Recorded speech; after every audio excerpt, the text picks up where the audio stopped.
নমস্কার বন্ধুরা, পিয়ার আড্ডাখানায় সকলকে স্বাগত। তো আজকে আমি অ্যাকোরিয়াম পরিষ্কার করানো হচ্ছে, সেটাই আমি তোমাদের সাথে শেয়ার করছি। তো পুরো ভিডিওটা দেখতে থাকো। দেখো, অ্যাকোরিয়ামটা অনেক দিন মতো পরিষ্কার করা হয়নি, তার জন্য নোংরা হয়ে গেছে।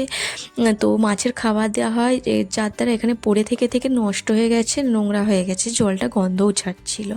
সেই জন্য দিদি ভালো করে পরিষ্কার করছে। তো আমি খুব একটা বেশি কিছু করিনি, আমি জাস্ট একটুখানি হেল্প করে দিয়েছিলাম, পাথরগুলো তুলে দিয়েছিলাম, সমস্ত কাজ দিদি করেছে।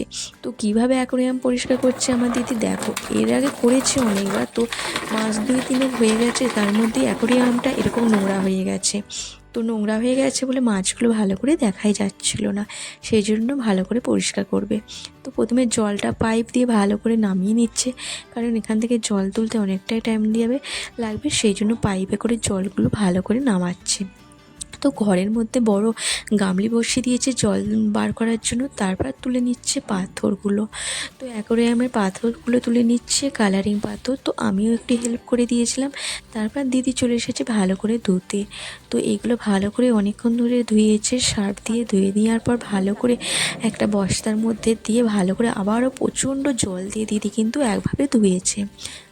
তো দেখতেই পাচ্ছ, তো অ্যাকোরিয়াম পরিষ্কার করার ঝামেলা অনেকটাই আছে। দেখো অ্যাকোরিয়ামটা কী পরিমাণে নোংরা হয়েছে তোমাদেরকে দেখাচ্ছি, আর ভালো করে পরিষ্কার করেও দেখাবো। আমার দিদি অ্যাকোরিয়ামটা পরিষ্কার করেছে অ্যাসিড দিয়ে। আমার জিজু বললো অ্যাসিড দিয়ে ভালো করে পরিষ্কার করো। তো দিদি অ্যাসিড দিয়ে ভালো করে ঘষে ঘষে পরিষ্কার করেছে।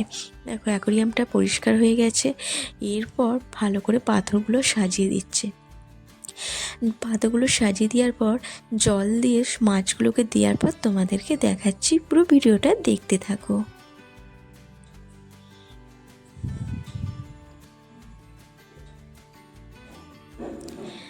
দেখো আমার দিদি জল ঢালছে, এরকম বালতি করে প্রায় 25 থেকে 30 বালতি মতো জল ঢালা হয়েছে। সমস্ত জলটা কিন্তু দিদিই ঢেলেছে, আমাকে ঢালতে দেয়নি। ও যেরকমভাবে ঢালে সেইভাবেই ঢেলেছে।